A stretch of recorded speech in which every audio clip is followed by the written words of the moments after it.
Swati is a consultant for over 8 years, a master's in water resource management from TERI School of Advanced Studies.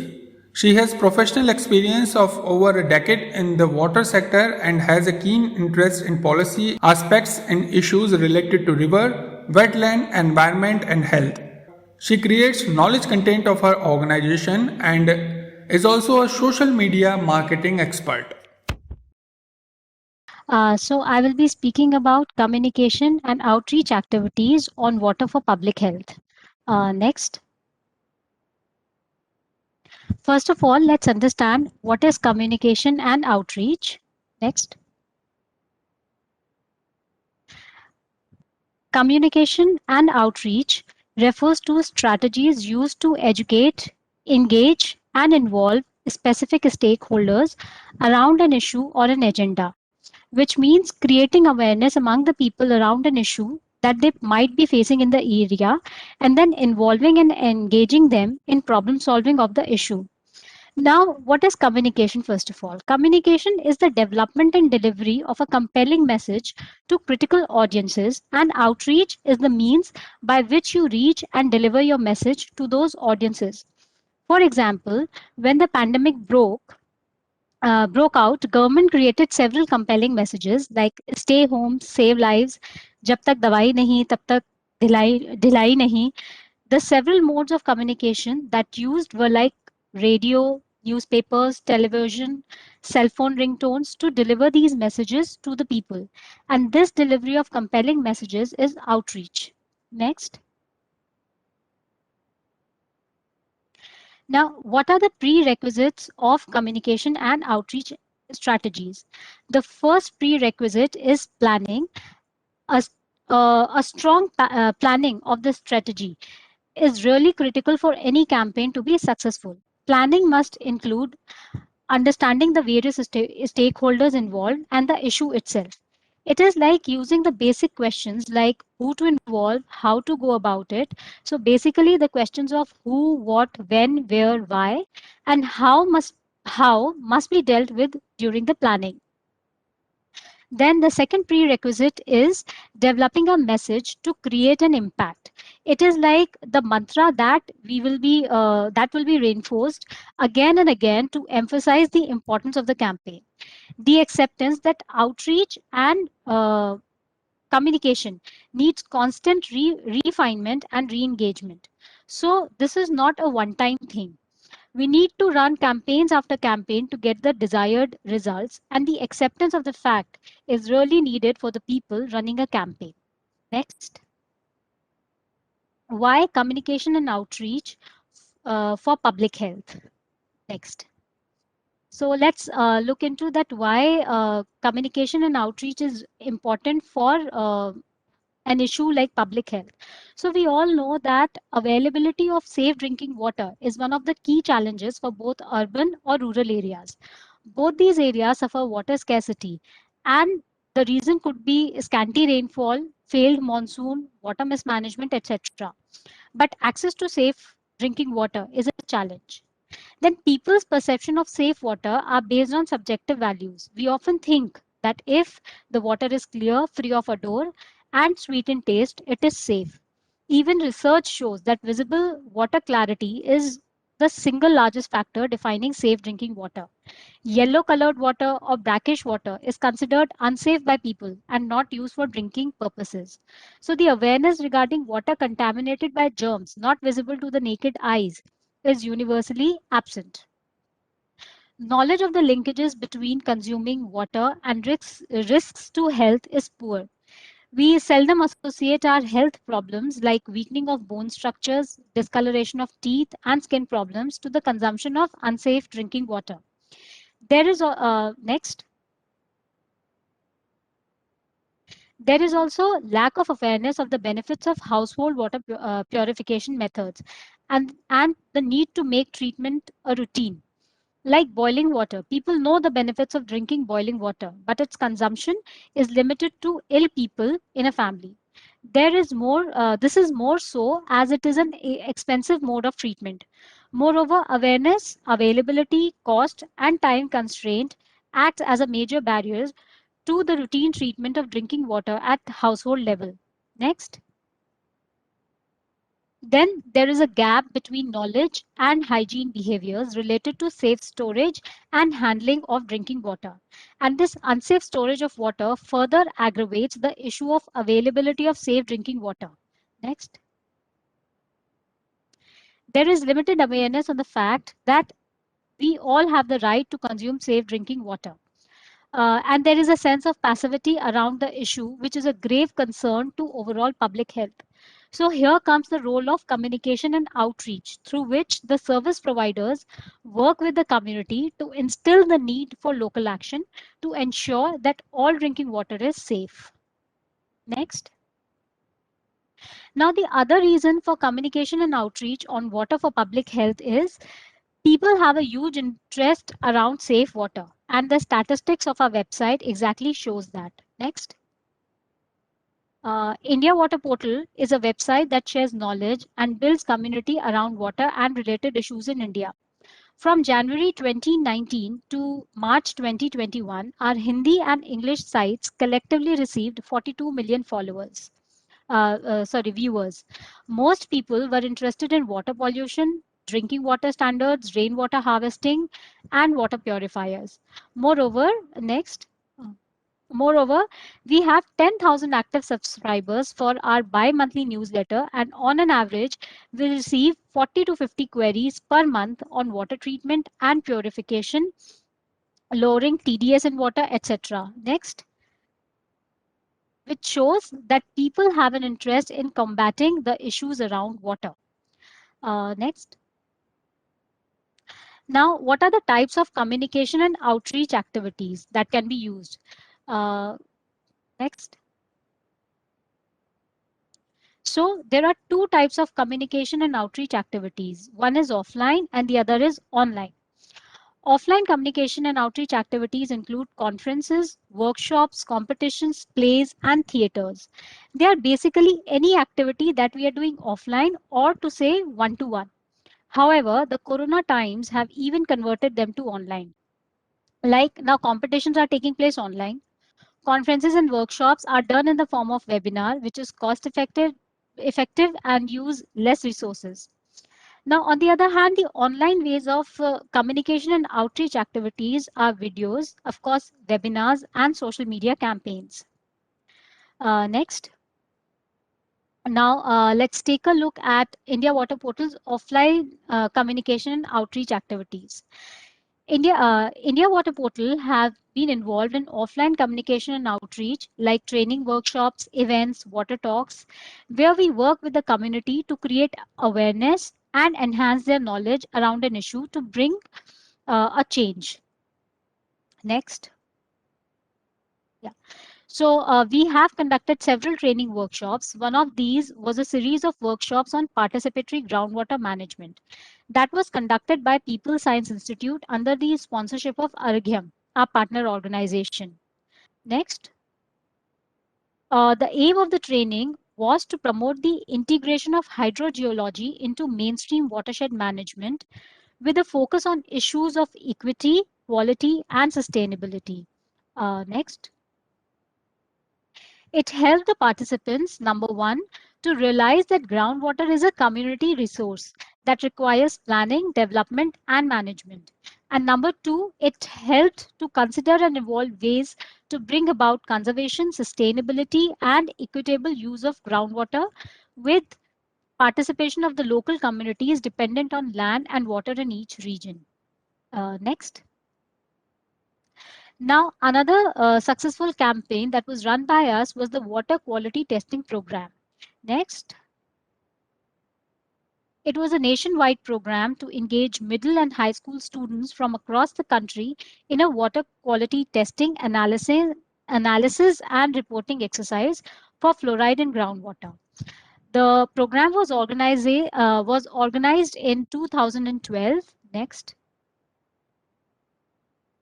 Kendra Vidyalaya Sangathan and Delhi Public School both participated in the program along with several other schools from across the country. Next. Yeah, so the aim of the program was to create awareness on water quality issues with a specific focus on fluoride contamination in groundwater sources.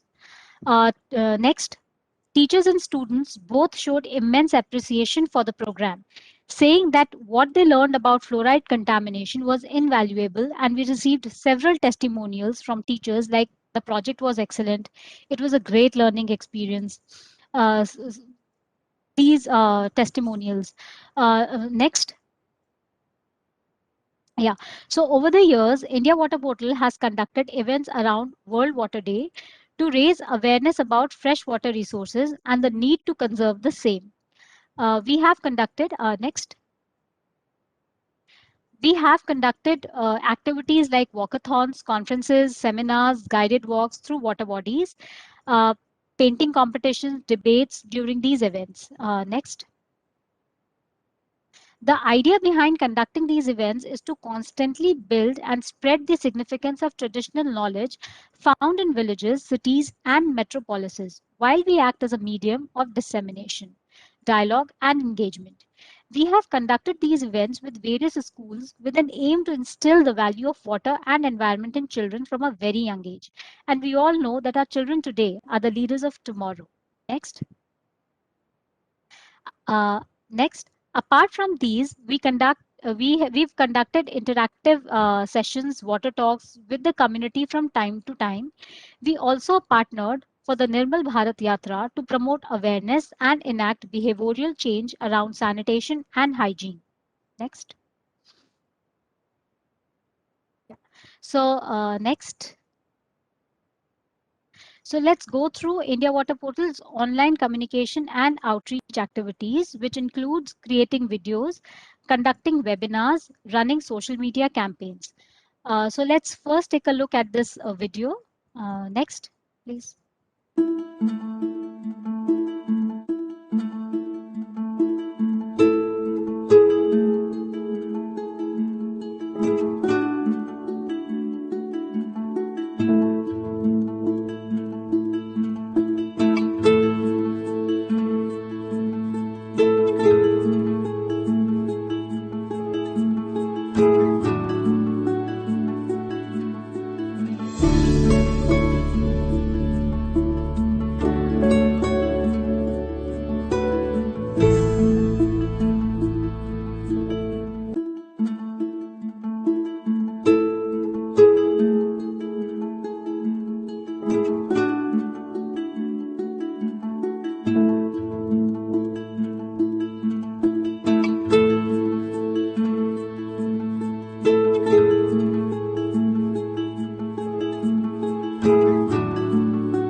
Yeah.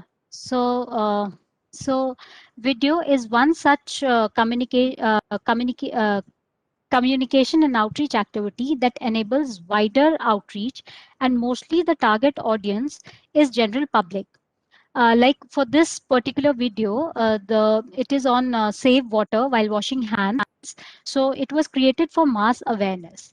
Apart from creating videos such as this one, which we created for mass awareness, we also reach out to experts and specialized groups by partnering with other organizations.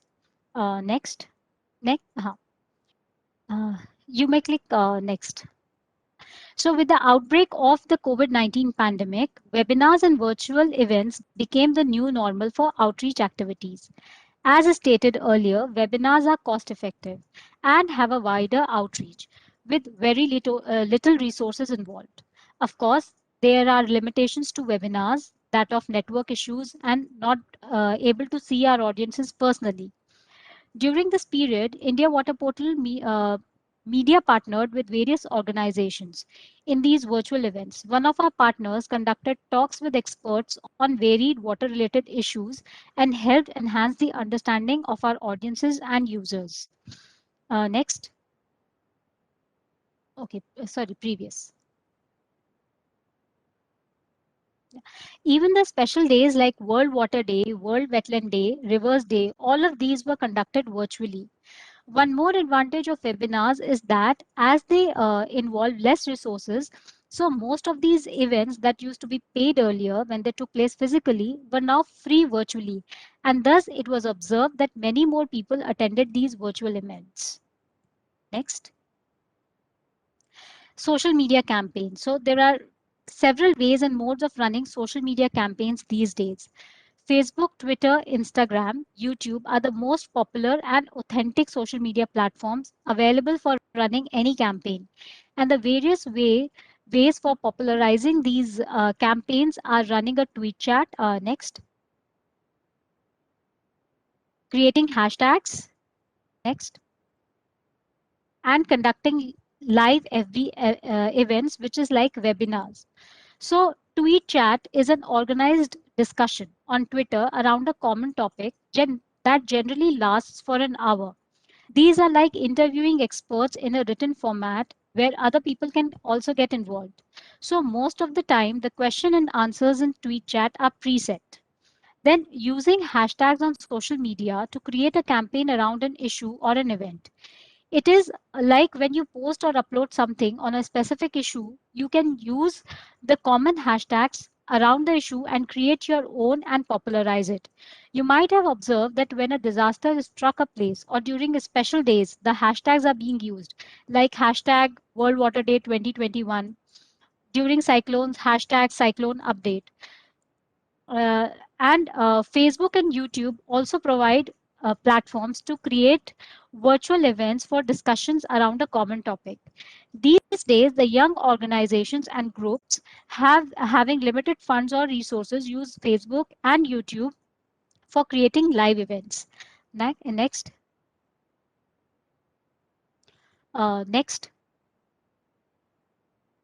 Yeah. So online photo competitions, online quiz, photo, poster making, drawing competitions, etc. not only create mass awareness, but also allow the engagement of people or groups. Next.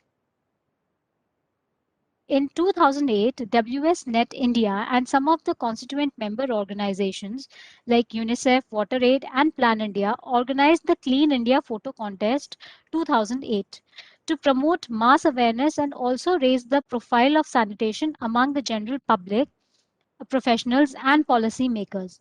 Over 20 photos were received for the competition.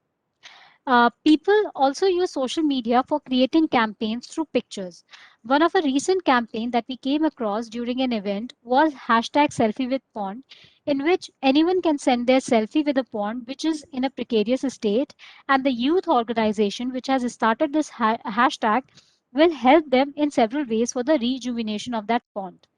This campaign is now being supported by over 10,000 youngsters. So, such is the impact of online campaigns and social media, which is prevalent among the youth. So, any online communication and outreach activity really helps achieve youth participation. Next. Now, coming to India Water Portal's resources on water and public health. Next. So if you visit www.indiawaterportal.org, you can get a wide range of articles focusing on water and public health. A lot of work has been done and published on fluoride contamination and other geogenic contamination in water. We have next. We have FAQs on waterborne diseases, lowering TDS, menstrual hygiene, etc. Along with this, next. From time to time, we publish on our website the government guidelines, news, or any notification around the public health. Not just this, next. The health issues faced by various groups like sanitation workers, women, people staying around mining areas are also being written about. Next. Now, after conducting communication and outreach activities from quite a few years, let's take a look at our learnings. Next. Yeah. So a good understanding of the target audience. Next. Yeah, it is imperative to know your audience and their issues well in advance. For example, if you plan to conduct communication and outreach activities for addressing water contamination in an area, so these questions must be answered well in advance, like what kind of water contamination issues the community is facing, what water purification systems they are already using, how much understanding do they have on consuming safe drinking water. Next, next again. Yeah. So previous. Yeah. So prior preparation will help communicate better with the community and also aid in identifying the community's needs. You might consider taking up surveys, focus groups, or other data gathering techniques to know your audience and issues better. Next. Now, the next thing to keep in mind is setting concrete communication goal. Understanding the main objective behind the communication is necessary to understand the mode of communication and outreach activities you will be using. Like, is it is the aim behind the activity is to raise awareness? For example, the sole purpose of any activity is to of the activity is to enhance the awareness and knowledge on consumption of safe drinking water. Or is it advocacy, which means do you want to influence and engage decision makers to provide policies, funding, organizational support, and commitment for safe drinking water initiative? Or is it social and behavior change? Is the objective behind your communication and outreach activity is to empower communities and public to demand and act collectively for ensuring adequate and safe water on a sustainable basis. Next. Then community partnerships. Partnerships with like-minded organization is really required. So if a local or regional organization is already working in the area, you must consider partnering with that organization for better impact. The organization which is already working in the area will have a better understanding of the issue the local community is facing, and they must have already built a strong relation with the locals, which will serve as a third party validation for your organization. Why any group of people will listen to you? So, partnering with such an organization will help build trust between you and the target group. Over the years, India Water Portal has developed such partnerships with several organizations for for raising awareness among the communities around safe drinking water. You can also look at IWP's comprehensive library of video content on participatory groundwater management for this. Next. Now, engaging in person creates an impact. Of course, we are a website, and most of our communication and outreach activities involve online activities. But we also engage in face to face communication, which helps the community be part of the process and know us better. Recently, we've partnered with a youth organization that goes door to door in villages to create awareness about water conservation and the ways it can be accomplished. Next. Now, two-way flow of information. Allowing stakeholders input is a must.